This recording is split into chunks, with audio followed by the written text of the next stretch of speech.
La historia completa con Anderson Cooper. Los mejores periodistas de CNN comparten historias profundamente documentadas. This is the story of Steve's apple. If I was to take up sports betting, what would your advice be to me? Don't. You believe the civil government should be guided and dictated by biblical law, right? Yes. How in the world did you survive this? The full force of that technology is landing here today. La historia completa con Anderson Cooper. El domingo en CNN.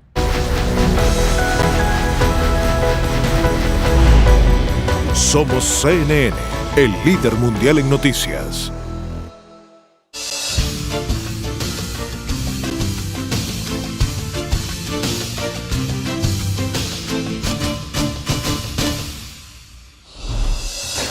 Hola, buenas noches, bienvenidos a Conclusiones. Les saluda Iván Pérez Armenti por Fernando del Rincón. Hoy aquí en Conclusiones,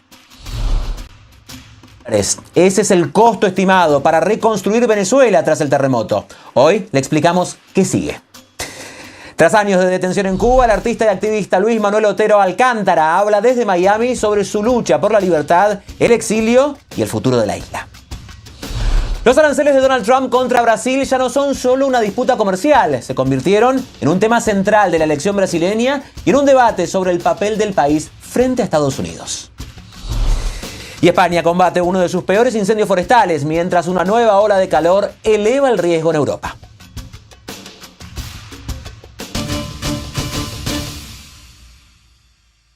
Les pido que a partir de este momento me acompañen utilizando la etiqueta ConcluBZLA por Venezuela, ConcluBZLA Reconstrucción. Recuerden que recibo todos sus comentarios en mi cuenta en X, en @IvánPZS. No hay cifra que pueda compensar el dolor tras los dos fuertes terremotos que estremecieron a Venezuela hace apenas un mes. El sufrimiento de las familias que aún buscan con sus propias manos a sus seres queridos entre los escombros no se mide en dólares ni en ninguna otra moneda. Pero mientras continúan las labores de rescate y el duelo sigue abierto, otra cuenta empieza a tomar forma, la de la reconstrucción. ¿Cuánto cuesta levantar un país después de una tragedia de esta magnitud? El 24 de junio, dos terremotos de magnitud 7,2 y 7,5 ocurridos con solo 39 segundos de diferencia sacudieron la costa norte de Venezuela. Un mes después, el reto es contabilizar las pérdidas humanas, así como encontrar los recursos para reconstruir un país entero. Y esa factura no ha dejado de crecer. 2 días después del sismo, el Programa de las Naciones Unidas para el Desarrollo realizó una evaluación preliminar con imágenes satelitales y estimó los daños directos en $6.700 millones. Era una cifra impactante, cerca del 6% del Producto Bruto del país, según la estimación de la misma ONU. Pero esta semana el Banco Mundial publicó una evaluación más completa y el monto prácticamente se triplicó. $19.600 millones en daños físicos directos, estima la organización. Así, la mitad corresponde a vivienda y otra cuarta parte a infraestructura. La Guaira y el Distrito Capital concentran cerca de la mitad de las pérdidas. Y hay otro dato que preocupa. El propio Banco Mundial advierte que si la reconstrucción avanza al ritmo actual de inversión, podría tardar hasta 10 años en completarse. Pero más allá del tamaño de la factura, hay otra pregunta clave. ¿Quién va a pagarla? Hasta ahora los recursos que ha logrado movilizar Venezuela son limitados. Hace unos días el gobierno desbloqueó $346 millones que mantenía en el Fondo Monetario Internacional, recursos que formaban parte de sus reservas. Venezuela es miembro del FMI desde 1946, pero la relación con el organismo internacional se complicó en 2019, en medio de la crisis política y el desconocimiento de parte de la comunidad internacional al gobierno de Nicolás Maduro. Antes de eso, la presidenta encargada, Delcy Rodríguez, solicitó al rey Carlos III de Inglaterra la liberación de las 31 toneladas de oro venezolano que permanecen bajo resguardo del Banco de Inglaterra desde hace años. Ese oro es de nuestro pueblo, afirmó. Sin embargo, la justicia británica todavía no resuelve a quien reconoce como legítimo propietario de esos activos y esa disputa continúa abierta. También hay que contabilizar los ingresos de la venta del petróleo, que se supone son canalizados a través de Estados Unidos, pero no hay información accesible que permita verificar los datos. En otras palabras, mientras la factura de la reconstrucción sigue creciendo, Venezuela enfrenta una dificultad adicional. Parte de sus recursos siguen atrapados por disputas políticas ilegales que vienen de años atrás, relacionadas con parte con el reconocimiento internacional del gobierno de Nicolás Maduro. Así que la gran pregunta sigue abierta. ¿De dónde saldrá el dinero para reconstruir Venezuela y cuánto tiempo tendrán que esperar sus habitantes para volver a empezar? Vamos a hablar de esto con mi primer invitado. Le doy ya la bienvenida a Pablo Andrés Quintero, consultor político, económico y director de Log Consultancy. Pablo, gracias por estar con nosotros. Comienzo preguntándote justamente, hay una cuenta enorme para reconstruir Venezuela. Venezuela, más allá de todas las limitaciones que hoy tiene, ¿cuenta con esos recursos o más allá de que se liberen todos los problemas que tiene, aún así no tendría ese dinero? Bueno, saludos. Básicamente Venezuela al día de hoy está en una disputa por el reconocimiento internacional del gobierno de Delcy Rodríguez. Todo está en pleno desarrollo. Por supuesto que la situación de Venezuela después del terremoto del pasado 24 de junio, diríamos, es mucho más complicada para lo que es la recolección del dinero, las disputas internacionales, sobre todo para el manejo de los activos, el dinero que se necesita, no solamente para atender la emergencia, sino también para reconstruir toda la economía. Al final hay una gran dependencia, sobre todo en las inversiones y en el capital público, en el financiamiento multilateral y en el capital privado. Por supuesto, gran parte de esto pasa por el filtro del reconocimiento y esas son disputas que se están dando en una mesa de negociación al día de hoy entre el Departamento de Estado y el gobierno de Delcy Rodríguez. Hay que acotar también que Venezuela es un país sancionado con muchísimas dificultades transaccionales para poder adquirir recursos financieros, maquinaria, materia prima para un proceso de reconstrucción. Sin embargo, todos estos factores van a depender del reconocimiento, van a depender también de todo lo que exista, los alcances que tenga Venezuela hacia el Banco Mundial, hacia el Banco Interamericano de Desarrollo, hacia las multilaterales y, por supuesto, todo esto pasa precisamente por el reconocimiento, la legitimidad que se derive del Departamento de Estado, quienes están manejando al día de hoy toda esta nueva reconfiguración geopolítica sobre Venezuela. Pablo, en otras palabras, básicamente la llave para destrabar este tema la tiene Estados Unidos y particularmente Donald Trump. Sin duda, Donald Trump y el mismo secretario de Estado, Marco Rubio, tienen la llave para permitir que Venezuela pueda reinsertarse a los mercados internacionales, para permitir que Venezuela pueda ser un mercado competitivo nuevamente. Por supuesto, al día de hoy Venezuela es un destino de inversión, sigue siendo un destino de inversión para el capital privado, para diferentes fondos en materia energética, de infraestructura, servicios públicos, pero existen muchísimas limitaciones por el reconocimiento político, pero por otro lado también por la transparencia que se requiere, la seguridad jurídica que necesitan los inversionistas para poder inyectar dinero fresco en Venezuela. Y eso pasa por una reestructuración del Estado, pasa por precisamente lograr transparencia institucional, una serie de cambios internos dentro del gobierno que están generándose al día de hoy. Hay que recordar que a partir del 1 de agosto se van a dar una nueva ronda de negociación entre diputados de la Asamblea del 2015 y diputados de la actual Asamblea Nacional del año 2025. Entonces esto es un episodio muy importante, pero el centro en el que gravitan estas negociaciones son de carácter económico para que Venezuela pueda avanzar a un proceso de reconstrucción eventual. Pablo, profundicemos un poco más en esto que estamos diciendo de que la llave la tiene Donald Trump y Marco Rubio. Básicamente, por ejemplo, para que Venezuela pueda acceder a dinero del Fondo Monetario Internacional, necesita que Estados Unidos haga un reconocimiento justamente de algunos temas, ¿no? ¿Cómo funciona estos reconocimientos y estas cosas para que Venezuela pueda ir destrabando fondos del FMI y de distintos organismos?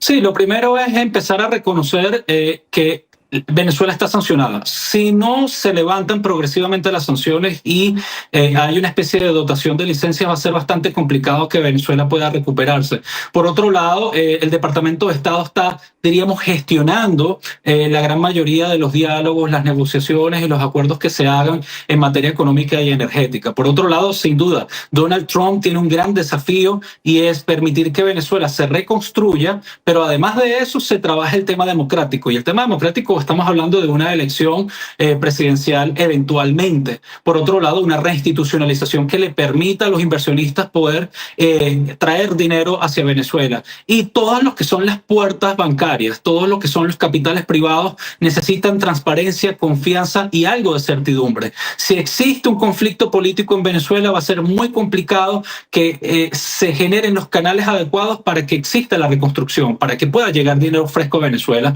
no solamente por la venta venta de petróleo, sino también por préstamos al Banco Mundial, dinero fresco a través del BID, en ese caso, y otras multilaterales. Yo lo que creo y considero es que toda esta situación del post-terremoto abre una nueva oportunidad para Venezuela, no solamente para Estados Unidos, para la Unión Europea, incluso para países como Israel, quienes al día de hoy han tenido muchísima presencia en Venezuela. Entonces sigue siendo llamativo que todo esto se está, diríamos, reconfigurando en materia geopolítica. Parece que Venezuela al día de hoy tiene mucha atención por parte de estos países que acabo de mencionar, pero si no existe una reinstitucionalización, una transparencia y un diálogo, por supuesto, positivo entre los decisores o actores de decisión, va a ser bastante difícil la reconstrucción más adelante.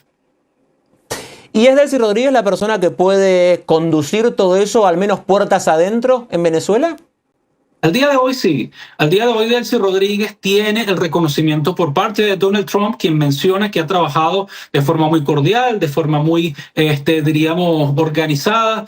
Hace poco el presidente Trump habló también de la participación de Chris Wright, el secretario de Energía, quien está de alguna manera avanzando en coordinación con el gobierno de Delcy Rodríguez. La realidad política se termina imponiendo. Es Delcy Rodríguez quien está en el poder. Sin embargo, yo creo que se necesita un espacio de legitimidad para que las decisiones más adelante deriven en confianza, que es lo que quiere todo el mundo. Venezuela, un país reinstitucionalizado que genere confianza hacia la comunidad internacional y que eso le abra las puertas a todo el capital que pueda venir de Estados Unidos y del resto del mundo. Siguiendo en la línea de los Estados Unidos, tanto legisladores demócratas como una gran cantidad de economistas le han pedido al gobierno de Donald Trump que libere todas las sanciones, que ayude, porque dice que lo que se ha hecho hasta ahora no es suficiente, las ayudas que Estados Unidos ha liberado para Venezuela. ¿Eso puede llegar a ayudar o a complicar? Pensando un poco que también Trump, más allá de Venezuela, se juega su futuro político dentro de los Estados Unidos. Digo, cuando los opositores a Donald Trump le piden que levante las sanciones contra Venezuela, ¿eso ayuda o complica a Venezuela?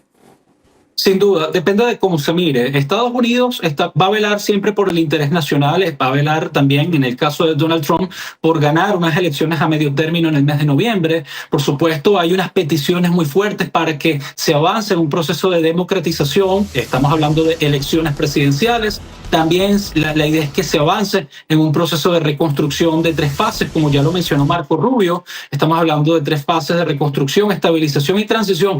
Pero de todo esto se generan diversos dilemas. Levantar las sanciones le va a generar un costo político a Donald Trump si no se logra democratizar el país. Y por otro lado, la única forma de avanzar en un proceso de reconstrucción definitivo no es a través de licencias, es a través de un levantamiento total de las sanciones que le permita a Venezuela estar en el radar de los bancos y de los escenarios internacionales. Pablo, vamos a hacer una pausa. Te pido que me esperes un minutito. Hacemos una pausa aquí en conclusiones y continúo conversando con Pablo Andrés Quintero, consultor político y económico, sobre la reconstrucción de Venezuela. Breve pausa y ya volvemos.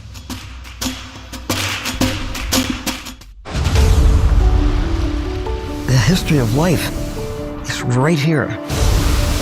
This is our planet. This is our home. Wow, the size of this animal. Water has the ability to absorb, to cleanse, to migrate, move. That's nature's magic. To see a sight like this gives you such incredible hope. When you put your mask on, you get into the water, you just have this whole world open up to you. The ocean is still the greatest part of this planet. It's time to start giving back. You can wake up every morning with one single priority and save the most important place on earth. Every one of us can create change, and that starts really young. This is ambitious, it's bold, brave, and it's necessary.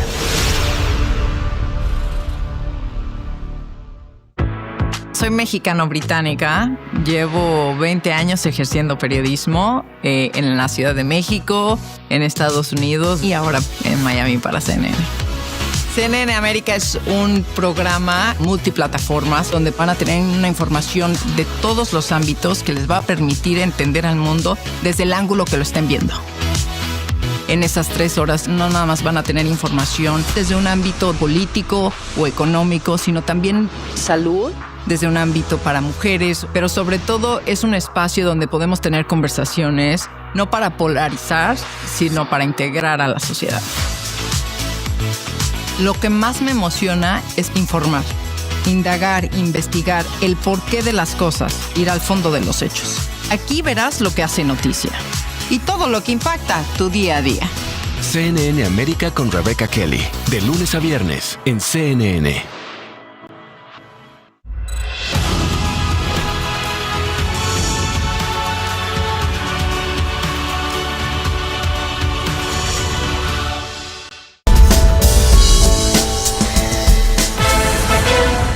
Acabamos de terminar la final. Segundo lugar, plata. Hice todo lo que pude. Imagínense, soy el corredor más viejo aquí por como 10 años. Para ganarme esa medalla tuve que resumir 16 años o 15 años de mi carrera en 60 segundos. Tratar de darle esa alegría al país ha sido muy importante para mí. La visualización es muy importante a la hora de competir, o sea, necesitas de verdad verte ahí, necesitas sentir esos trucos, porque es fácil mirar para el lado incorrecto y terminas girando como no debes y caer. 2021 gano medalla de plata, 3 años no está tan lejos, así que nos vemos en París.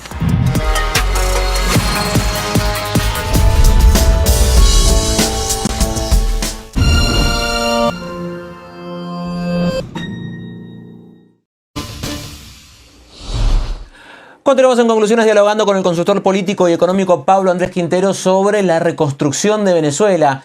Pablo, recién veníamos hablando de Estados Unidos, pero también Delcy Rodríguez le ha pedido al rey de Inglaterra que libere el oro que Venezuela tiene allí. ¿Qué posibilidades hay de que más allá de Estados Unidos, Inglaterra libere eso y que Venezuela pueda conseguir recursos de algún otro lado?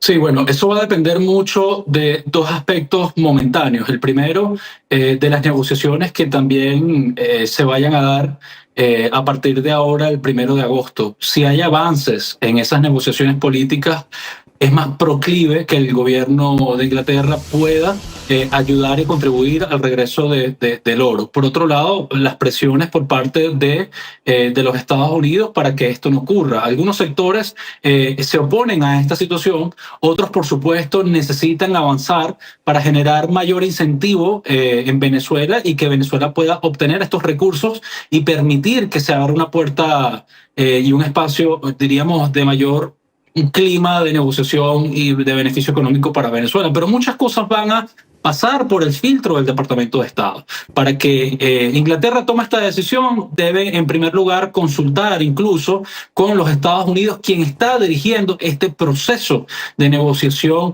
este proceso de reconstrucción económica de Venezuela, que al día de hoy es significativo, es histórico además, porque nunca antes en la historia de Venezuela habíamos visto la presencia de los Estados Unidos luego de una situación muy particular como la del 3 de enero, involucrada tanto en un proceso de reconstrucción, no solamente a través del terremoto del pasado 24 de junio, sino muchísimo antes. Entonces, la política exterior de Venezuela va a estar muy coordinada con los designios del Departamento de Estado y los intereses del mismo Donald Trump, quien se encuentra en campaña, además. Ahora, recién vos hablabas que la reconstrucción de Venezuela también va a tener que incluir el tema de la democratización del país. Digo, ¿en cuánto se juega Delcy Rodríguez su permanencia con la reconstrucción de Venezuela? Es decir, si logra que se levanten las sanciones y que llegue plata para poder reconstruir Venezuela, ¿Delcy Rodríguez se queda? ¿Tenemos Delcy para rato? Si le sale mal, su gobierno puede tambalear. ¿En cuánto depende la permanencia de Delcy Rodríguez de cómo se reconstruya Venezuela después de estos terremotos? Sí, bueno, lo primero es que Delcy Rodríguez está en campaña electoral, así como Donald Trump está en campaña en los Estados Unidos.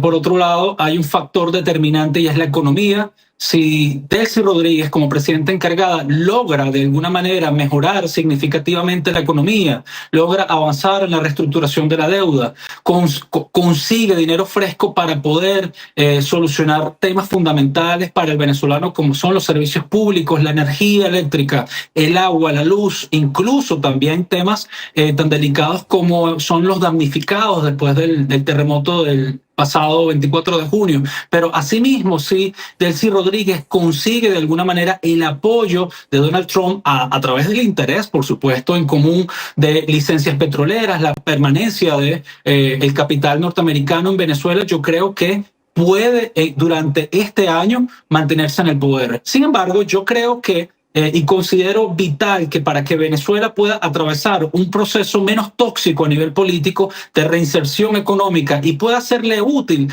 a Occidente y a los mercados internacionales, necesita la legitimidad plena de los poderes públicos a través de una elección competitiva, transparente, observada por la comunidad internacional.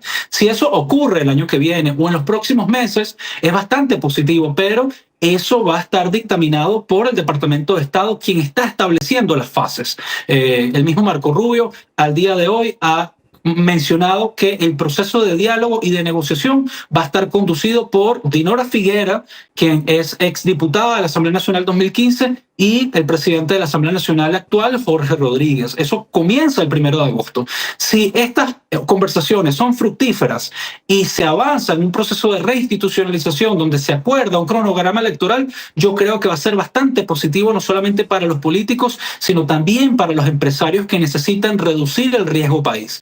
A menor riesgo país va a haber mayor probabilidad de que la reconstrucción del país avance y el dinero que pueda entrar a Venezuela pueda ser transparente, fiscalizado y de alguna manera auditado por grandes firmas internacionales.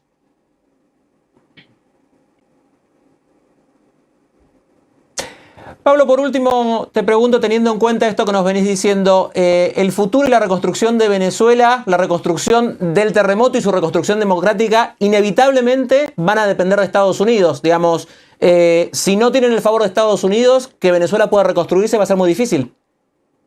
Sin duda alguna, Estados Unidos se ha convertido en un aliado en el que Venezuela está dependiendo muchísimo. Ya los aliados geopolíticos de Venezuela, como Rusia, China, Irán, Vietnam incluso, están, o los países llamados países miembros del BRICS, están quedando rezagados por la permanencia militar, energética y económica de los Estados Unidos. Al día de hoy, Estados Unidos es un aliado, es más que un aliado. Incluso el presidente Donald Trump lo observa como una asociación de cooperación energética. Entonces yo creo que al día de hoy va a depender mucho lo que sucede en Venezuela acorde a los tiempos de Donald Trump, acorde a los tiempos e intereses del Departamento de Estado. Ya no estamos en una situación de guerra, ya no estamos en una situación de conflicto, estamos en una situación de profunda cooperación y para algunas personas puede parecer un tutelaje o algún tipo de dependencia, pero lo que está viéndose al día de hoy es que Estados Unidos es un aliado de reconducción geopolítica que va a definir la política exterior de Venezuela para los próximos años. Pablo, gracias por haber estado con nosotros. Era el consultor político y económico Pablo Andrés Quintero, quien estuvo con nosotros hablando de la reconstrucción de Venezuela. Gracias por haber estado con nosotros y vamos a continuar hablando con el impacto económico tras este doble terremoto registrado en Venezuela. En algunas zonas de La Guaira, muchos aún tienen sus negocios en pie, pero dependen del turismo y se estaban preparando para la temporada cuando ocurrió la tragedia. Nuestra compañera María Hernández nos trae una radiografía de esta triste situación. Este es uno de los muelles de pescadores de Naiguatá. Vean ustedes el impacto del terremoto que dejó esta abertura que no se encontraba y también toda esta barrera de piedras bajó de nivel según nos cuentan los pescadores. Solo algunos de ellos se han atrevido a salir a pescar en las últimas horas básicamente para sustento familiar. Ahorita hemos parado porque estamos buscando a los familiares en algunos casos de algunos pescadores. Sí, ellos a pescar. El primer día agarramos como 13 kilos de pescado, pero cerca, pues. Donde cualquier cosa podemos llegar al muelle rápidamente. Y lo que denominan como pesca de orilla, pues aún sienten temor de que pueda generarse algún otro movimiento sísmico que también altere el oleaje y los ponga en riesgo. y ese fuerte viento no se puede ir también para allá afuera. Un pescado para comer y de repente si agarraste algo un poquito de más, vende un poquitico y obviamente que ahorita no hay fuente de trabajo, por lo menos ellos están trabajando aquí, están vendiendo el pescado a un bajo costo, uno se lo vende a un bajo costo para que pueda salir pescado y la gente del mismo pueblo venga y compre su pescado. Ya nos dieron el subsidio de la gasolina, que es una de las herramientas necesarias para salir a trabajar. Playas como esta, en este caso Los Ángeles, no solamente son un espacio comúnmente recreacional, sino también fuentes de empleo. Desde la persona que te vende la empanada, la persona que administra estos toldos y coloca las sillas. Volver a empezar de cero, me da tristeza pues, porque yo siempre he trabajado con turismo, más que todo en el ambiente mesonero. Creo que no vamos a funcionar ya ni para las vacaciones. ¿Y cómo se sustentan entonces ustedes? Mi amor, yo por lo menos estoy trabajando con el Ministerio de Educación, trabajo de vigilante de noche. No perdí mi casa directamente, pero perdí dos familiares. En los negocios, gracias a Dios, están ahí, pero ahorita eso no va a proveer. Por lo menos nosotros económicamente trabajamos aquí en la playa. Otros fuentes de trabajo no tenemos. La tragedia es humana, pero también es económica y de hecho impacta locales pequeños como este que están en los alrededores de la playa y que en algunos casos se vieron afectadas. Porque uno siente como que el mundo se nos vino abajo a todos, nos afecta emocional. Además viven en la incertidumbre de no saber cuándo se podrá reactivar la venta en estos sectores. Yo confío en que todo eso se supere rápido. Cuando la tragedia también nos decían que iban a pasar no sé cuántos años para salir adelante. ¿Y cuánto pasó? Pasaron como un año, más o menos, y ya pues, más o menos podíamos a andar y empezar a surgir. Esto fue un golpe fuerte para nosotros. Vamos a salir adelante también, pues, con nuestro fallecido, nuestro dolor. Con Dios y la Virgen Santísima nos vamos a levantar. Para CNN, Osmaria Hernández, La Guaira. Hacemos una pausa, pero al regresar aquí a conclusiones vamos a analizar por qué la pelea comercial entre Brasil y Estados Unidos se transformó en un arma política, cómo la estaría aprovechando el presidente Luis Ignacio Lula da Silva y qué está en juego en la relación entre Brasil y Washington. Ya volvemos.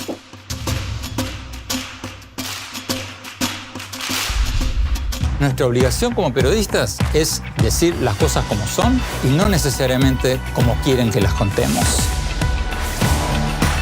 Queremos tener grandes mentes hablando sobre los temas más importantes que afectan a nuestros países y a nosotros como personas. Tengo la responsabilidad de decir la verdad, de ser veraz, no de ser neutral. Son cosas muy diferentes. Oppenheimer presenta el domingo en CNN. En Panorama Mundial recorremos el mundo en busca de los eventos que impactan nuestro entorno. Te llevamos la información más actual. Diseminamos lo que se discute en la web y redes sociales de forma organizada y verificada para entender lo que pasa y cómo nos afecta. Ven, acompáñame a entender el mundo a la velocidad en que los hechos ocurren. Tú eliges la plataforma. Panorama Mundial con Gabriela Frías.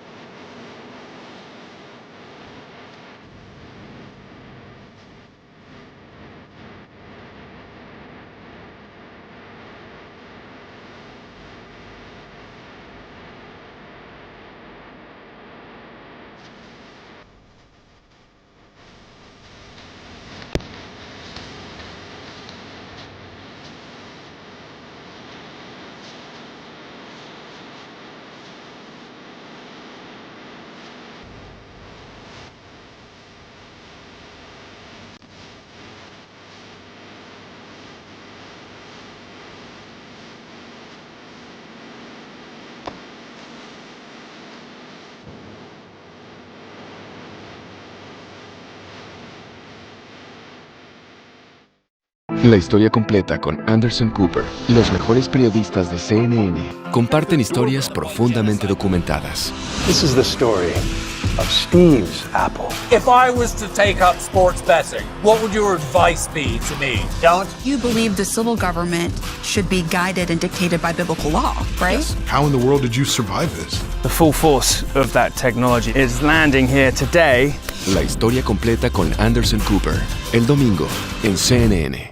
Las noticias no se detienen y CNN está siempre presente para traerte la información más relevante.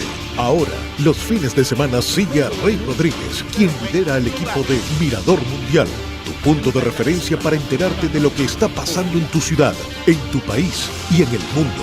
Quédate con CNN para obtener información precisa y oportuna de las historias del momento. Mirador Mundial, los sábados y domingos en CNN.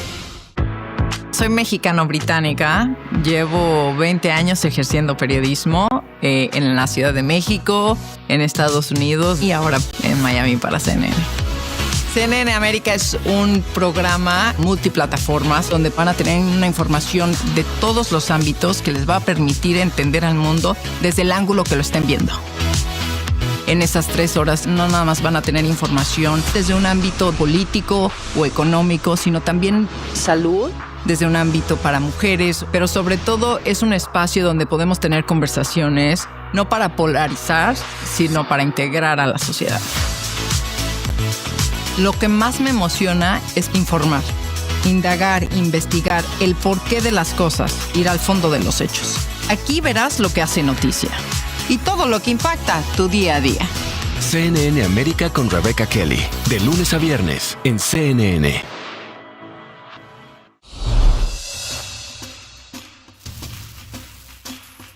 Los incendios forestales de su historia. En Guadalajara las llamas han consumido más de 32.000 hectáreas y más de 200 bomberos trabajan para contener el fuego apoyados por vehículos terrestres y aeronaves. Decenas de comunidades han sido evacuadas, aunque hasta ahora no se reportan muertes. Las autoridades alertan que la ola de calor con temperaturas superiores a los 40 grados Celsius están complicando las labores y aumentando los riesgos de nuevos incendios en España y otros países del Mediterráneo. Fue importante cubrir el juicio a Genaro García Luna porque este es el ex funcionario público de México de más alto nivel en ser enjuiciado y condenado en Estados Unidos por narcotráfico. Fue increíble estar ahí, escuchar estos testimonios y poder aprender exactamente cómo funcionan los cárteles de la droga y cómo pueden funcionar con el apoyo muchas veces de los funcionarios del gobierno. Cubrir un juicio federal en Estados Unidos siempre es una tarea difícil. Tienes que llegar a la corte muy temprano para asegurarte un lugar dentro del tribunal, pero también porque no se permiten cámaras para grabar lo que está sucediendo en la sala, así que hay que hacer apuntes. Imagínense 8 horas tomando apuntes de todo lo que se dice, todo lo que sucede para poder reportárselo a ustedes. Me llamo Pau Mosquera y soy corresponsal de CNN. De todos los trabajos que he realizado, el que quizás me ha impactado más a nivel personal ha sido la cobertura de la guerra de Ucrania. Ver y narrar las historias de algunos de estos miles de refugiados ha sido sin duda muy difícil, pero también necesario. Y es que relatar sus historias ha servido para dimensionar lo dramático de esta guerra, trasladar el dolor que está causando entre tantísimos inocentes. No obstante, algo que me ha sorprendido mucho ha sido la entereza con la que estas personas cruzaban la frontera. No derramaban ni una sola lágrima a no ser que les preguntásemos sobre aquello que habían dejado atrás, sus familias, sus pertenencias. Pero a eso añadir también que sorprendía ese extra que llevaban en el equipaje, en las pocas maletas que llevaban consigo. Y eso es la esperanza. Continuamos en conclusiones y les pido que a partir de este momento me acompañen utilizando la etiqueta Conclu Aranceles Bra por Brasil. Numeral Conclu Aranceles Bra. Recuerden que recibo todos sus comentarios en mi cuenta en X en @IvanPZS. La decisión de Donald Trump de imponer nuevos aranceles a Brasil abre una disputa comercial entre dos grandes economías. Y es un nuevo campo de batalla política a meses de las elecciones presidenciales brasileñas. Porque en Brasil el debate ya no es únicamente cuánto podrían afectar estos impuestos a sus exportaciones. La discusión es más profunda. ¿Qué tipo de relación debe tener el país con Estados Unidos? ¿Y hasta dónde está dispuesto a negociar sin comprometer su autonomía? Brasil es la mayor economía de América Latina, uno de los países más grandes del mundo en territorio y población, y un actor con peso propio en los escenarios internacionales. Por eso, a lo largo de los años, varios de sus gobiernos han buscado una relación con Washington basada en la negociación, sin que esto implique alinearse. En este contexto llega el nuevo episodio con Donald Trump. El gobierno de Estados Unidos anunció nuevos aranceles del 25% a productos brasileños que ingresen a su mercado, una medida que Washington justifica con una investigación sobre prácticas comerciales que considera injustas. Sobre el papel, es una disputa técnica. Habla de temas como el sistema de pagos digitales PIX, el mercado del etanol, la propiedad intelectual, corrupción y protección ambiental. Pero en la práctica, el debate ya salió de las oficinas de los negociadores y llegó a las calles, a los discursos políticos y también a la campaña presidencial brasileña de 2026. El presidente Luis Ignacio Lula da Silva encontró en esta medida una oportunidad para reforzar un mensaje de defensa de la soberanía nacional y presentarse también como un presidente que negocia de igual a igual con las grandes potencias. Sus opositores, en cambio, acusan al gobierno de no haber manejado adecuadamente las negociaciones y advierten sobre los posibles costos para los exportadores brasileños. En esa pelea también entra Flavio Bolsonaro, uno de los principales adversarios de Lula, quien ha buscado tener su propio papel en la relación con Washington. El gobierno brasileño dijo que iniciará los trámites para activar la ley de reciprocidad. El presidente Lula informó en un comunicado hace unos momentos solamente que rechaza la imposición del arancel adicional del 12,5% a productos brasileños derivado de la sección 301 que está relacionada con el trabajo forzoso, considerando que es una decisión arbitraria e injustificada. Ante todo esto, ¿debe Brasil buscar una relación más cercana con Estados Unidos o defender una posición más independiente, aunque eso signifique tensiones con Washington? Esa es la discusión que ya entró de lleno en la campaña presidencial y de la que vamos a hablar con mi próxima invitada. Recibo a Lourdes Casanova, ella es directora de Emerging Markets Institute de la Universidad de Cornell. Gracias por estar con nosotros, Lourdes. Comienzo preguntándote, básicamente, ¿cuánto margen tiene Brasil para poder negociar con Estados Unidos o para no someterse a la voluntad de Donald Trump, como parece que viene pasando en el resto de la región? ¿Brasil tiene mayor autonomía que el resto de los países de la región para eso? Brasil, Estados Unidos, Rusia son países muy ricos en recursos naturales y que son suficientes por ellos mismos. Son economías que pueden sobrevivir porque tienen de todo, productos agrícolas, recursos naturales, incluido el petróleo y otros. Entonces, es un país que tiene mucho margen para sobrevivir en estas disputas comerciales. Al mismo tiempo, como acabas de comentar, Iván, es cierto que Brasil está en la cuerda floja de mantener buenas relaciones con su mayor inversor, que es Estados Unidos, y el mayor socio comercial, que desde el 2009 es China.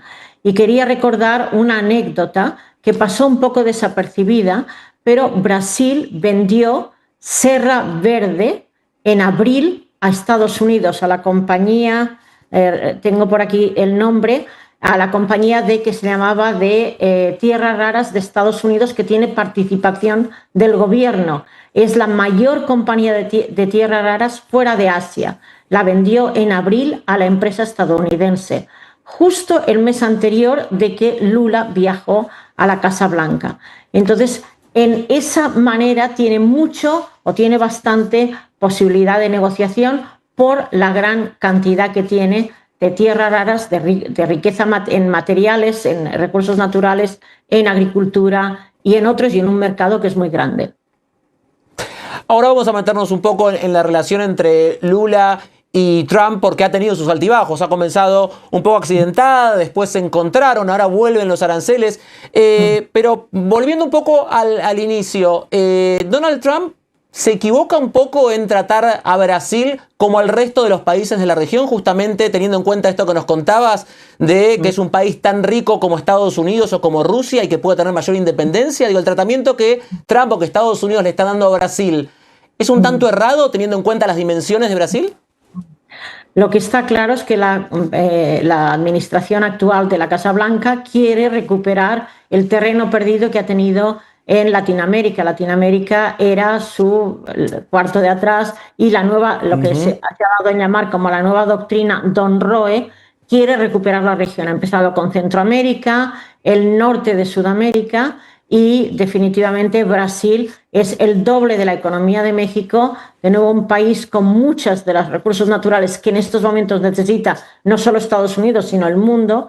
Entonces, evidentemente, el presidente Trump querría recuperar influencia en Brasil, pero Brasil es un país enormemente independiente, muy nacionalista y que quiere seguir manteniendo esa fama que tiene de país no alineado, de país que conjuga los tres poderes de los que depende y con los que negocia y con los que comercia y con los que invierte, que son Europa, vamos a recordar las grandes inversiones españolas, por ejemplo, en Brasil, con Europa, con China y con Estados Unidos. Como he dicho, esta anécdota, y también estuve en una reunión hace un año en la embajada, con gente de la embajada brasileña, y comentaban que Brasil estaba queriendo firmar un acuerdo de libre comercio con Estados Unidos. De nuevo, hemos de pensar en esa gran capacidad de negociación que tienen los brasileños y que tiene Brasil por las riquezas que tiene. Entonces, vamos a ver, esto está empezando, esto continúa,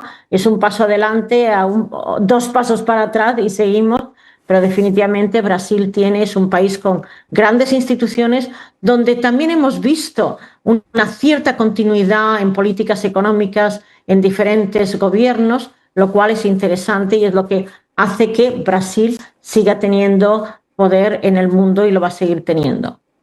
Claro.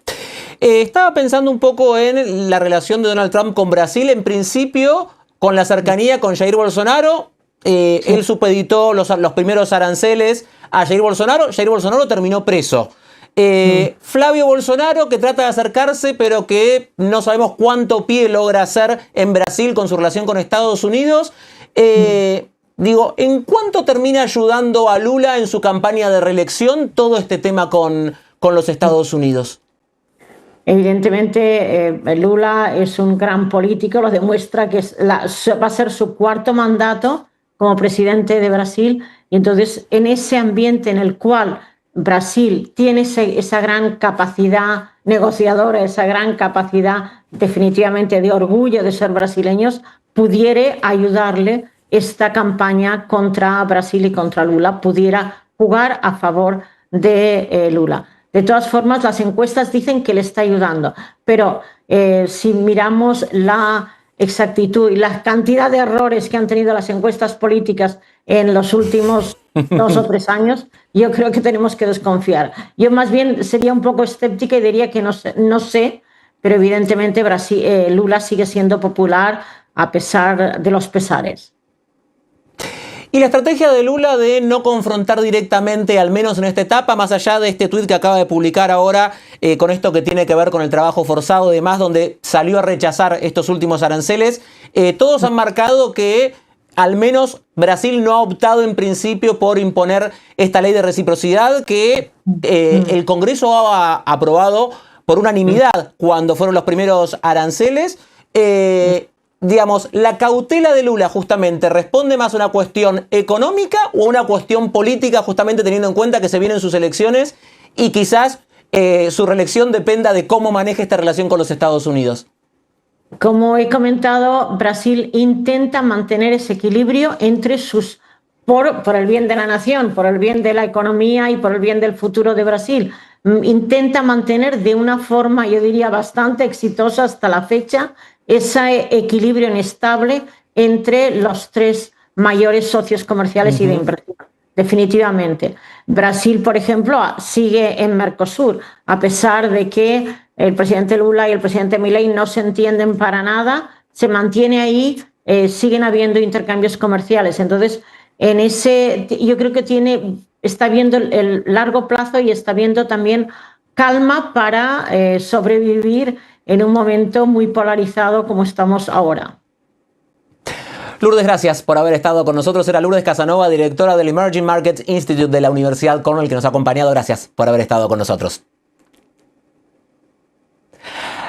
Hacemos una pausa, pero regresar aquí a conclusiones. La conversación con Luis Manuel Otero Alcántara, el artista que pasó años preso en Cuba y que hoy desde el exilio explica qué espera para su país y su gente. Ya volvemos.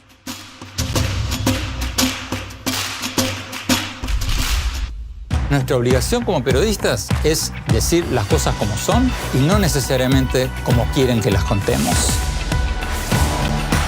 Queremos tener grandes mentes hablando sobre los temas más importantes que afectan a nuestros países y a nosotros como personas.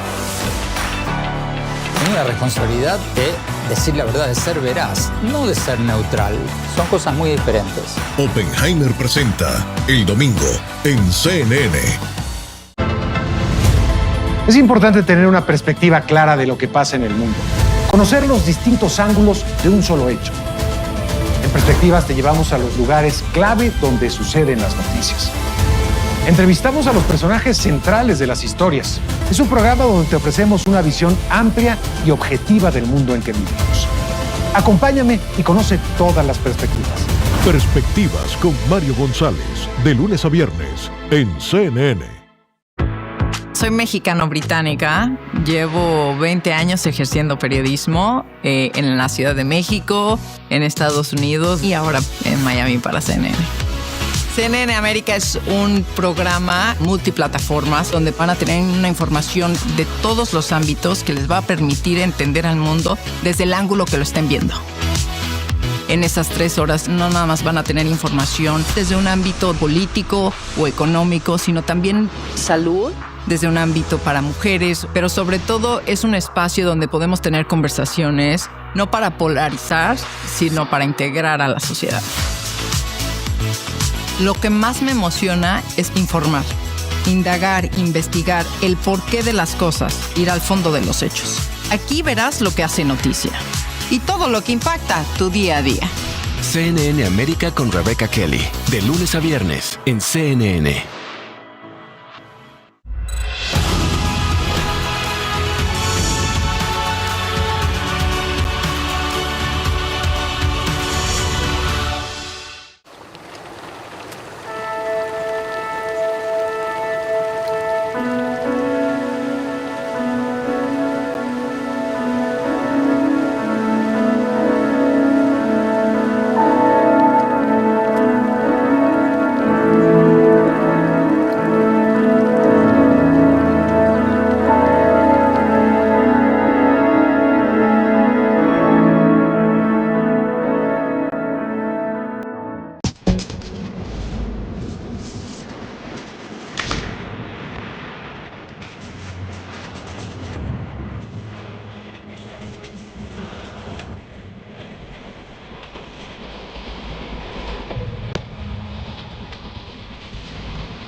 Soy Rafael Romo en Atlanta. Somos CNN. Continuamos en conclusiones y vamos a hablar ahora de un artista que luego de estar detenido por años en Cuba y llegar exiliado a Miami recientemente, el artista y activista político Luis Manuel Otero Alcántara conversó con nuestra compañera Carolina Peguero sobre su lucha por la libertad en la isla, pero también sobre lo que deja atrás y la presión que ha ejercido Estados Unidos al régimen. Alcántara es considerado uno de los disidentes más prominentes que estuvo preso por razones políticas, y él también habló sobre qué espera del futuro para la isla y de su gente. Escucha aquí parte de la conversación que tuvo con Carolina Peguero.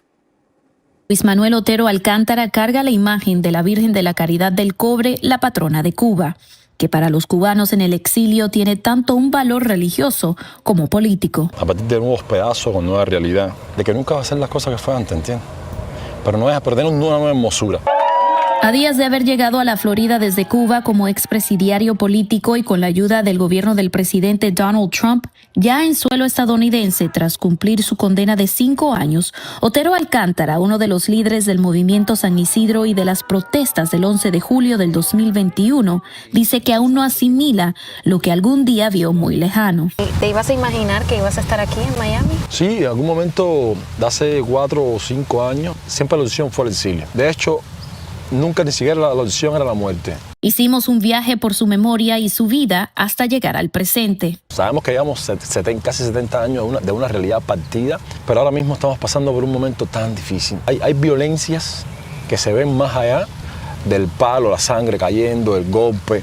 Hay violencias de que yo, por ejemplo, vine aquí Y yo no sé cuándo puedo volver a ver a mi hijo. Nos dice que mientras muchos cubanos lo reciben con abrazos, fotos y muestras de apoyo, otros han criticado y rechazado su llegada. Muchos han interpretado tu llegada distinta. ¿Cómo tú reaccionas a eso? Primero, soy un artista. Un artista que está acostumbrado a lidiar con la polémica. Inclusive el reloj, que es un reloj de $40,000. Tú estás cerca y te das cuenta que eso no vale $40,000 en ningún lado. Pero bueno, la polémica es importante porque habla también de libertad de expresión, hablas de encuentro, de desencuentro, y yo estoy de acuerdo. Quiero regresar al 11 de julio del 2021. ¿Qué todavía recuerdas de ese momento que te llenaste de valentía en salir a las calles? Cuando yo salgo a la calle, yo sentía la vibración, no sé si era algo espiritual, una intuición, de que iba a haber algo explosivamente grande. Las protestas de San Isidro duraron varios días, una movilización de jóvenes y adultos que salieron con cazuelas a las calles exigiendo mejores condiciones de vida, pero que finalizaron con la detención de más de 1.400 personas. En ese momento yo recuerdo que estaba feliz, porque recuerdo que en la patrulla que me llevaron había un policía, una mujer y un joven al lado mío, también policía. Y empecé a escuchar por la radio, vienen bajando 10.000 personas por acá, vienen no sé cuánto por otra dirección, que el guardia que estaba manejando me dice, le digo, no, se acabó. Estaba la canción Patria y Vida, y yo se acabó y se me ha dado, sí, pero tú no vas a participar, yo le ya lo que tenía que haber hecho, ya lo hice. Esa canción, ¿te enteraste? ¿Llegaste a saber algo de que la canción había ganado Grammys? Es el impacto que tiene el arte en la gente. Se dio a conocer de que Michael Osorbo también fue otorgado un permiso sí, de parol. Es un momento importante de hacer presión. De hecho, en los últimos días que estuve como en esta casa secuestrado allí, logré como entender que creo que lo van a soltar pronto. ¿Cómo ves la presión de Estados Unidos en Cuba? Hicieron mucho daño, ¿verdad? Yo creo en la justicia y deben haber mecanismos internacionales para restaurar, pero para también que haya justicia. ¿Cómo ves a una Cuba libre? Primero con agua para que la gente tome, leche para los niños. Una Cuba que a pesar de las contradicciones, hay un punto en encuentro en que la Cuba para adelante, para la gente, porque lo más loco es que estos dos extremos que somos los activistas, los opositores, el poder, siempre tenemos una vía de escape. Y la gente que se queda. A casi 145 kilómetros de Cuba. Y Luis Manuel Otero Alcántara solo piensa en lo siguiente. Y tú sabes que esto no es La Habana. Tu cuerpo sabe que esto no es La Habana. Pero si hay una cosa que he dicho varias veces es que no voy a perder un minuto. Porque un minuto perdido es un minuto más de dictadura. Al casi terminar nuestro recorrido, el activista de 38 años quiso mostrarnos algunas de las 4.000 obras de arte nunca antes vistas que creó tras las rejas para sobrellevar el encierro. Son muy metafóricos, es un personaje que el agua lo está protegiendo de esos supuestos mosquitos. El agua se acabará, no se acabará. Está raspado, el tiempo te pasó por arriba. Esa especie de abstraccionismo, presencia, me sirvió para también lidiar con mi ansiedad, con la temporalidad, con el tiempo y demás. Me salvó literalmente esto, porque si no, creo que hubiera sido imposible pasar 5 años. Carolina Peguero, CNN, Miami. Aquí en CNN la noticia es lo primero.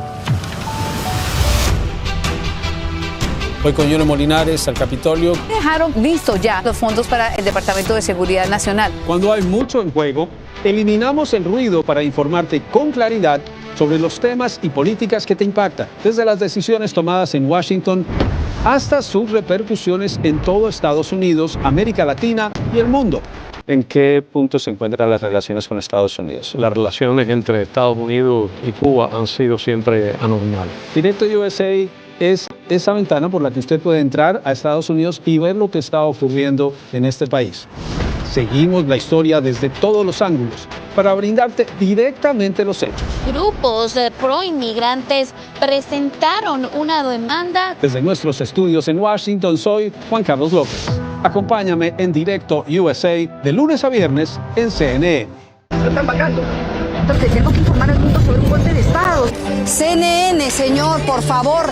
Somos prensa internacional, tenemos que informarle al mundo lo que está ocurriendo. Estoy en la puerta del Congreso, lamentablemente no nos dejan ingresar, estamos tratando, pero puedo salir en vivo desde aquí en cualquier momento. Avisa.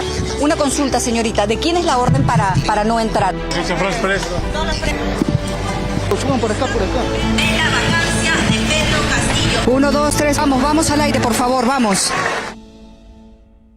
La historia completa con Anderson Cooper. Los mejores periodistas de CNN comparten historias profundamente documentadas. This is the story of Steve's Apple. If I was to take up sports betting, what would your advice be to me? Don't. You believe the civil government should be guided and dictated by biblical law, right? Yes. How in the world did you survive this? The full force of that technology is landing here today. La historia completa con Anderson Cooper. El domingo en CNN. Soy mexicano-británica, llevo 20 años ejerciendo periodismo en la Ciudad de México, en Estados Unidos y ahora en Miami para CNN. CNN América es un programa multiplataformas donde van a tener una información de todos los ámbitos que les va a permitir entender al mundo desde el ángulo que lo estén viendo. En esas 3 horas no nada más van a tener información desde un ámbito político o económico, sino también salud, desde un ámbito para mujeres, pero sobre todo es un espacio donde podemos tener conversaciones, no para polarizar, sino para integrar a la sociedad. Lo que más me emociona es informar, indagar, investigar el porqué de las cosas, ir al fondo de los hechos. Aquí verás lo que hace noticia y todo lo que impacta tu día a día. CNN América con Rebecca Kelly, de lunes a viernes en CNN. Ya estamos terminando esta edición de Conclusiones, un programa en el que hemos hablado de diversos temas. Por un lado, de la reconstrucción de Venezuela después de estos 2 terremotos. ¿De dónde saldrá el dinero? ¿Llegará ese dinero para poder reconstruir Venezuela? ¿Demorará tanto tiempo como dice el Banco Mundial y los organismos internacionales que se demorará si no hay la liberación de los fondos? También hemos hablado de la relación de Brasil y Estados Unidos con los aranceles y de cómo esto puede o no influir en la campaña brasileña. Y por último también de la situación del artista y activista político cubano Luis Manuel Otero Alcántara, que ha conversado con nuestra compañera Carolina Peguero, ahora ya en Miami. Hasta aquí hemos llegado con Conclusiones, el programa de Fernando del Rincón. Yo soy Iván Pérez Armenti, en la ciudad de Buenos Aires. Gracias por su compañía y como siempre los invitamos a que continúen con nosotros aquí en la pantalla de CNN en español. Hasta la próxima.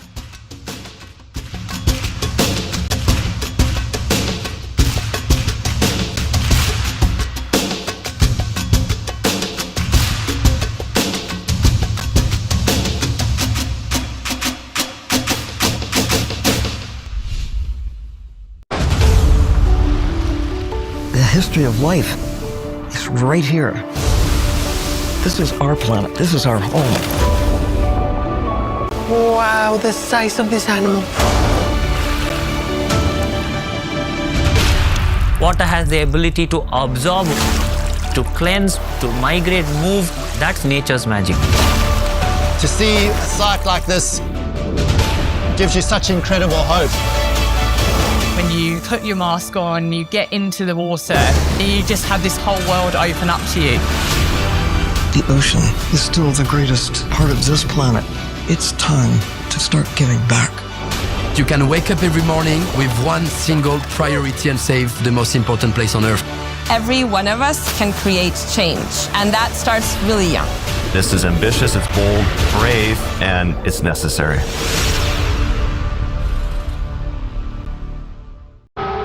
Me llamo Pau Mosquera y soy corresponsal de CNN. De todos los trabajos que he realizado, el que quizás me ha impactado más a nivel personal ha sido la cobertura de la guerra de Ucrania. Ver y narrar las historias de algunos de estos miles de refugiados ha sido sin duda muy difícil, pero también necesario. Y es que relatar sus historias ha servido para dimensionar lo dramático de esta guerra, trasladar el dolor que está causando entre tantísimos inocentes.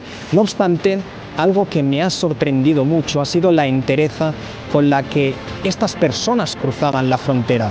No derramaban ni una sola lágrima, a no ser que les preguntásemos sobre aquello que habían dejado atrás, sus familias, sus pertenencias. pero a eso añadir también que sorprendía ese extra que llevaban en el equipaje, en las pocas maletas que llevaban consigo. Y eso es la esperanza. Es importante tener una perspectiva clara de lo que pasa en el mundo, conocer los distintos ángulos de un solo hecho. En Perspectivas te llevamos a los lugares clave donde suceden las noticias. Entrevistamos a los personajes centrales de las historias. Es un programa donde te ofrecemos una visión amplia y objetiva del mundo en que vivimos. Acompáñame y conoce todas las perspectivas. Perspectivas con Mario González, de lunes a viernes, en CNN. Fue importante cubrir el juicio a Genaro García Luna porque este es el ex funcionario público de México de más alto nivel en ser enjuiciado y condenado en Estados Unidos por narcotráfico. Fue increíble estar ahí, escuchar estos testimonios y poder aprender exactamente cómo funcionan los cárteles de la droga y cómo pueden funcionar con el apoyo muchas veces de los funcionarios del gobierno. Cubrir un juicio federal en Estados Unidos siempre es una tarea difícil. Tienes que llegar a la corte muy temprano para asegurarte un lugar dentro del tribunal, pero también porque no se permiten cámaras para grabar lo que está sucediendo en la sala, así que hay que hacer apuntes. Imagínense 8 horas tomando apuntes de todo lo que se dice, todo lo que sucede para poder reportárselo a ustedes.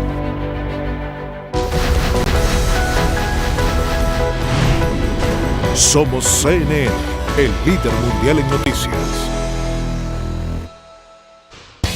CNN Deportes. La Major League Soccer está de vuelta y lo hizo a lo grande. Lewandowski hizo su debut con el Chicago Fire, Suárez anotó doblete y Antoine Griezmann ya se presentó con su primer gol en el Orlando City. Y también, el mercado de fichajes en Europa y en el continente americano comienza a tomar forma. El Fútbol Club Barcelona oficializó la llegada de Karina Adeyemi. Alejandro Garnacho llega al Aston Villa y Ángel Correa podría tener su destino en River Plate.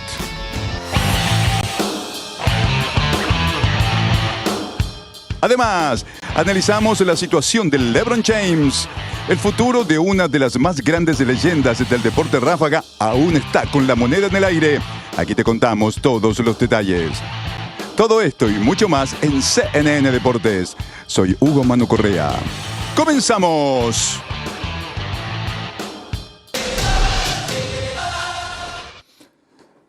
En medio del movimiento oceánico del Mundial en tierras del Tío Tom, la MLS se subió a la ola de su ascendente liga que tendrá un fuerte trote durante 4 meses de cara a los playoffs. Será la última temporada donde el fútbol de los Estados Unidos, amigos, se disputará bajo las fechas que van de febrero a diciembre para ya en 2027 iniciar una transición hacia un formato similar al europeo. El comienzo de la MLS que se empodera con figuras con luz propia como Casemiro, Lewandowski y Antoine Griezmann es nuestro primer tema del día.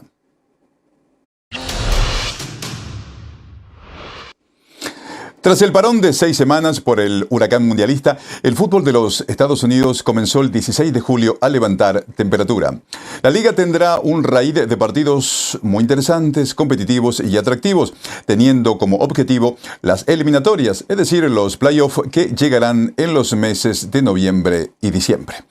El Vancouver Whitecaps lidera la conferencia oeste, aunque el San Jose Earthquake está a su misma línea de puntos. En tanto que en la conferencia este, el Nashville es el líder, aunque el Inter Miami, con Lionel Messi como talismán principal de la liga, está al acecho a 4 puntos. El brasileño Casemiro llegó al Inter Miami, el polaco Robert Lewandowski lo hizo al Chicago Fire y el francés Antoine Griezmann aterrizó en el Orlando City y son las superfiguras que dejaron el viejo continente para apostar por la MLS, dándole más músculo, atractivo y prestigio a la Liga de los Estados Unidos.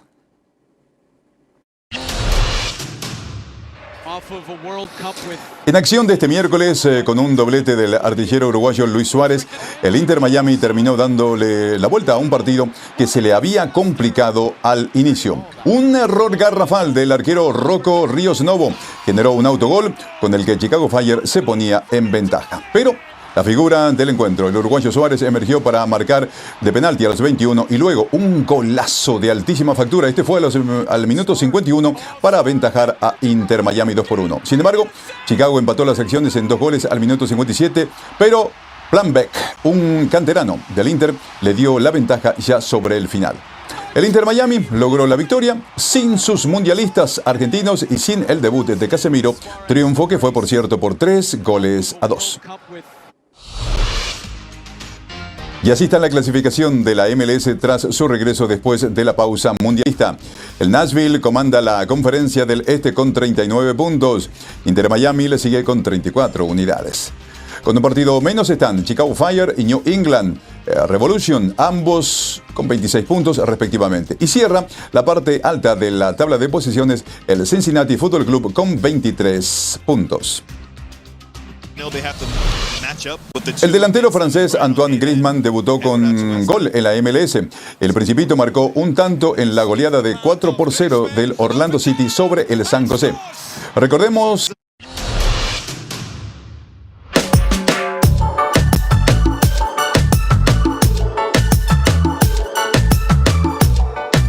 ¿Y el castellano? Fantástico. Sí, mejor que el francés casi. ¿En serio? Sí, no, a veces en francés le meto la pata en verbos y así. Ah, bueno, mira. Y aquí pues hablo en español y digo, bueno, si hablo mal, da igual, dirán que soy el francés. acento siempre gusta, ese acento francés es muy fino. Estás en un país donde hay muchos deportes que a ti particularmente te gustan, como el fútbol americano, y tienes tu podcast. ¿Qué has aprendido de esa faceta de estar detrás del micrófono? Bueno, que es muy difícil, es un trabajo muy difícil, donde tienes que mirar bien antes de decir cosas, de preguntar cosas. Entonces, chapeau a todos los periodistas que hay en el mundo porque es trabajo muy, muy complicado y admiro, ¿no?, esa parte de la buena info, que a veces pues en el fútbol hay gente que busca, ¿no?, lo malo de las preguntas y entiendo, pero la verdad que me lo paso muy bien. Son horas y horas viendo fútbol americano y es algo que a mí me encanta hablar con mi amigo Rubén, con quien comparto el podcast y lo hacemos encantados y solo para divertirnos. ¿Cómo ves esta próxima campaña que va a arrancar en septiembre? Bueno, ahora que mi jefe de Orlando es el dueño de los Vikings, tengo que decir que Minnesota... no sé, yo me espero, que soy muy de los Chiefs, a Mahomes poner todo en su sitio, a la orden y demostrar que él es el mejor.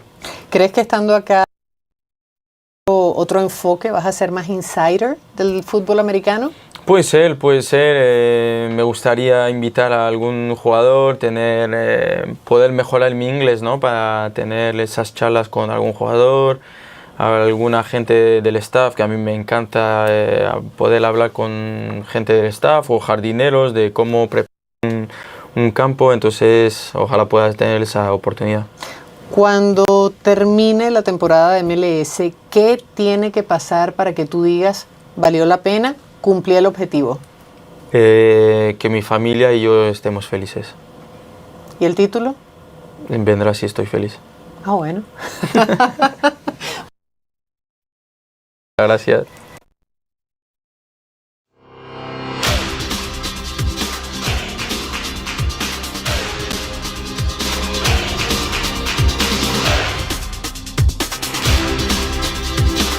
Es momento de cambiar de tema. Pasamos a hablar de la justa mundialista de Norteamérica, que llegó a su fin el pasado domingo 19 de julio, con el segundo título mundial de España tras ganarle a la Argentina con gol de Ferran Torres en el tiempo extra. Este mundial marcó un antes y un después, al ser el primer certamen que se jugó con 48 selecciones.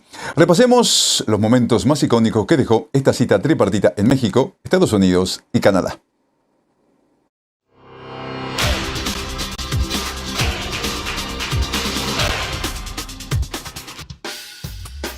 El Mundial 2026 quedará grabado como una edición histórica. Por primera vez, 3 países compartieron la organización de una Copa del Mundo y además el torneo reunió a 48 selecciones. Más allá del formato, este mundial dejó momentos que ya son inolvidables. España levantó su segunda Copa del Mundo y volvió a escribir su nombre entre los grandes de la historia. También fue el torneo en el que Kylian Mbappé y Lionel Messi superaron el registro de Miroslav Klose como máximo goleador en Copas del Mundo, en una edición que muy probablemente marcó la despedida mundialista de dos leyendas como Cristiano Ronaldo y el propio Messi. Cabo Verde se ganó el respeto del planeta. El conjunto africano se despidió sin perder un solo partido en los 90 minutos, mientras que su portero Boziña se convirtió en todo un fenómeno viral y pasó a ser el guardameta con más seguidores en las redes sociales. Otro nombre que explotó en internet fue el del neozelandés Tim Payne, quien multiplicó su popularidad gracias a una dinámica que propuso un influencer argentino. México también regaló una de las postales más emotivas. Guillermo Ochoa tuvo minutos mundialistas ante República Checa, en lo que fue su sexta Copa del Mundo. Y si de afición se trata, la mexicana fue una de las más grandes protagonistas. El quiere volar dejó huella y se convirtió en un ritual cada partido.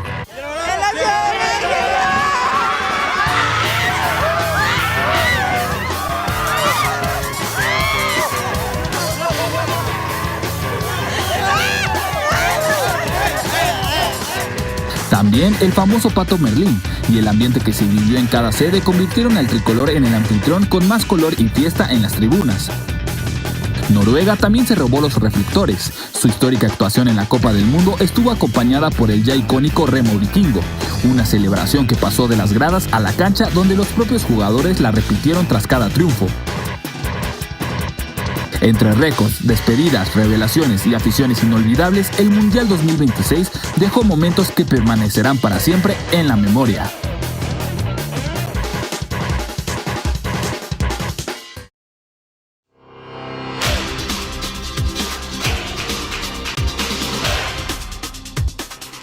Tras la consecución del título por parte de la selección española en esta Copa del Mundo 2026, Alex Baena, el extremo izquierdo del conjunto dirigido por Luis de la Fuente, tiene entre sus manos un caso estadístico muy, pero muy especial. Baena es el primer futbolista que logra ganar de forma consecutiva una medalla de oro olímpica. Esto fue en París 2024, una Eurocopa que jugó apenas semanas antes del torneo olímpico parisino y ahora le sumó una Copa del Mundo. Baena además fue parte de la selección española que salió segunda en la Liga de las Naciones en 2025, cuando España perdió en ese entonces en los penales ante Portugal en dicha final.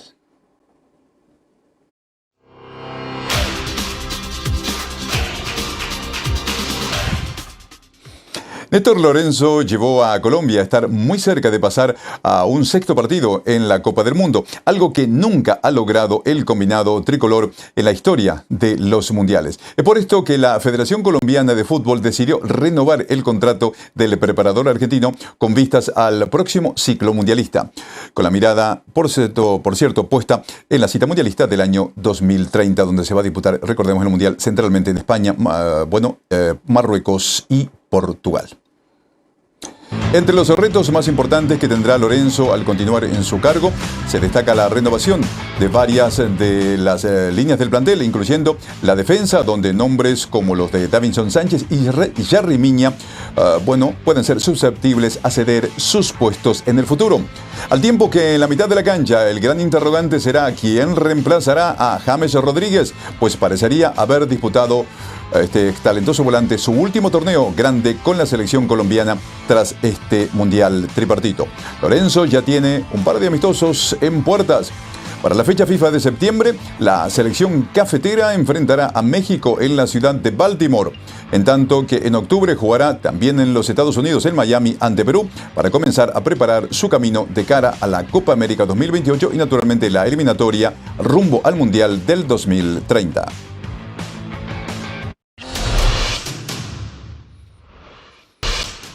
Napoli, Maradona y Argentina en un romance eterno. En el marco de su centenario, el Napoli de Italia presentó este jueves su nueva camiseta suplente para la próxima temporada, siendo su mayor ídolo, Diego Maradona, y su país, Argentina, sus grandes protagonistas. El lanzamiento trasunta un fuerte vínculo histórico y pasional con Buenos Aires y especialmente con el barrio de La Boca, fuertemente vinculado a Italia y en el que Diego Maradona dejó su impronta jugando con Boca Juniors. En el lanzamiento de esta camiseta suplente, el recorrido audiovisual mostró puntos icónicos de la capital argentina, como el barrio de Caminito, el Puente de la Mujer, la Casa Rosada y la Plaza de Mayo. La camiseta presenta una base blanca con finas líneas verticales en tono azul napolitano, todo un guiño a los colores de la camiseta de la selección argentina.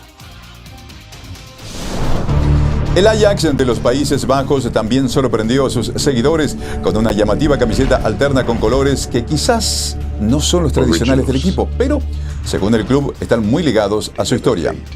El equipo de Ámsterdam lo hizo al presentar su uniforme en carácter de visitante.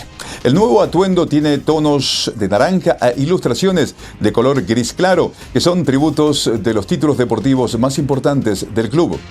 Este jueves, el club usó por primera vez su nueva camiseta ante el Vojvodina, un club de Serbia.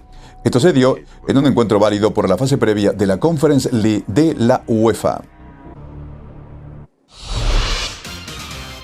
Y bien amigos, hacemos la primera pausa en CNN Deportes, pero al volver, Adeyemi llega al Fútbol Club Barcelona para reforzarlos de cara a la campaña 2026-2027. Te contamos los pormenores al volver.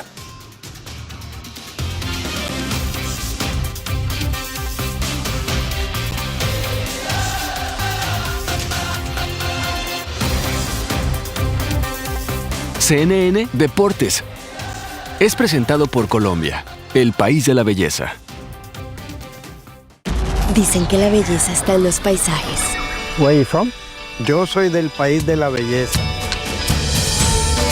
Del país donde uno se atreve y termina queriendo repetir. ¿De dónde eres, amiga? Yo soy del país de la belleza. En Colombia, la belleza se vive. El país donde la naturaleza te deja sin palabras. Colombia, el país de la belleza.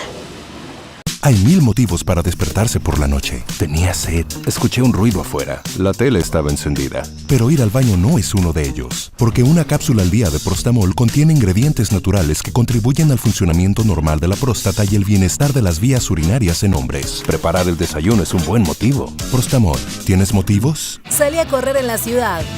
Buenos Aires ofrece entrenamientos de running gratuitos en distintos parques y plazas. Hay propuestas para principiantes, personas mayores y corredores experimentados, con profesores especializados y sedes en 11 barrios para entrenar cerca de casa. Running, fuerza, técnica y fondo largo.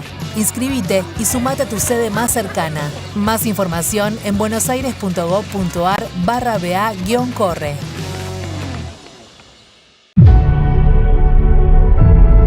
En Panorama Mundial recorremos el mundo en busca de los eventos que impactan nuestro entorno. Te llevamos la información más actual. Diseminamos lo que se discute en la web y redes sociales de forma organizada y verificada para entender lo que pasa y cómo nos afecta. Ven, acompáñame a entender el mundo a la velocidad en que los hechos ocurren. Tú eliges la plataforma. Panorama Mundial con Gabriela Frías.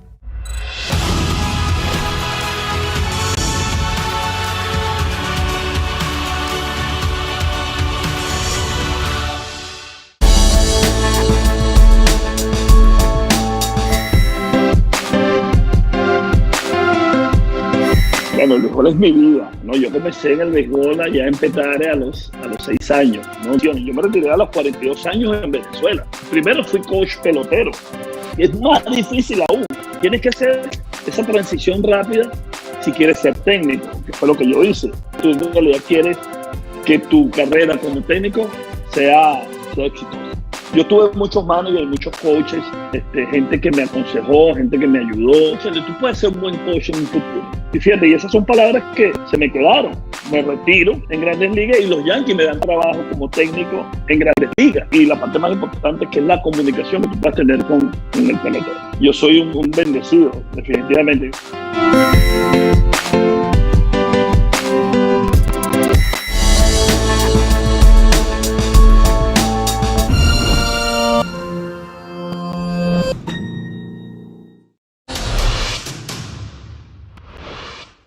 Gracias por continuar con nosotros en CNN Deportes. Y ahora toca dar vuelta a la página ya que terminó la Copa del Mundo, amigos. Y ahora la atención del futbolero, por cierto, que regresa a las mejores ligas del planeta. Y entre estas ligas aparece naturalmente la Liga Española. Allí, el Fútbol Club Barcelona está mandando un claro mensaje. Quiere ser el protagonista de la nueva temporada y por eso incorporó un nuevo delantero a sus filas para reforzar fuertemente su ataque. Se trata del alemán Karim Adeyemi, de la categoría 2002, quien llega al Fútbol Club Barcelona con un contrato válido hasta el año 2031. Pues bien, Adeyemi nació en la ciudad de Múnich en enero de 2002. Entre las características principales del delantero resaltan su velocidad y potencia con su pierna hábil, que es la izquierda. Recordemos que el alemán Hansi Flick, el técnico del Fútbol Club Barcelona, volverá a dirigir a Adeyemi, quien tuvo su debut con la selección mayor de Alemania cuando Hansi Flick solía ser el director técnico de las Mannschaft. Adeyemi disputó las últimas 4 temporadas para el Borussia Dortmund. Y en 48 partidos de la Liga de Campeones jugados, Adeyemi registra 37 encuentros jugados con el Dortmund y 11 con el Red Bull Salzburg de Austria. I think now I play for the biggest club in the world, so it's an honor, first of all, and I want to show the team, the coach, everybody who support Barcelona that I'm here to win things and to help the team. He's the reason I think I come here, because we had really good talks with him, and I trusted him from the first second, and he's told me what he needs for this club, for the people here, and for the team, and I said I'm ready to do everything. Adeyemi es parte de una lista de fichajes interesantes para el Barça durante la temporada 2026-2027. Otros jugadores que se sumaron al club culé son Anthony Gordon, delantero inglés de 25 años. Así como Adeyemi, Gordon firmó también un contrato válido hasta el año 2031. Gordon se destacó con la selección inglesa durante la última Copa del Mundo disputada en Norteamérica 2026. Recordemos que le marcó el gol en semifinales a la selección argentina, que luego terminó jugando la final de este mundial. Gordon y Adeyemi son las dos fichas hasta el momento por parte del Barça, pero varios jugadores de sus fuerzas bajas se sumarán al primer equipo dirigido por Hansi Flick. No obstante, en el Barça hay una de cal y una de arena. Así como se celebró la llegada de Adeyemi desde el Borussia Dortmund, el equipo catalán recibió este jueves la noticia de la lesión del ligamento colateral interno de la rodilla de su pierna derecha de su mediocampista central titular, Frenkie de Jong. El neerlandés había salido con un problema de lesión en su rodilla del último partido de Países Bajos en la Copa del Mundo ante Marruecos, válido por los 16avos de final. Tras pruebas médicas extraordinarias solicitadas por el club este jueves, se determinó la lesión que lo tendrá de baja por varias semanas, aunque con la buena nueva dentro del panorama que atraviesa es que no deberá pasar por el quirófano para complementar su recuperación. El tiempo de baja estimado sería de entre 6 a 8 semanas, de acuerdo con lo que informó el propio club catalán. En más movimientos del mercado europeo, el Milan aseguró este jueves la renovación por una temporada más del experimentado mediocampista croata Luka Modric, quien jugó la campaña pasada con el equipo rossoneri antes de disputar la Copa del Mundo con su país. Modric, de 40 años, fue importante en la temporada pasada del Milan, en la que peleó con el Inter al liderato de la Serie A y terminó clasificándose a la Liga de Campeones de esta temporada. La extensión de contrato será por una campaña más.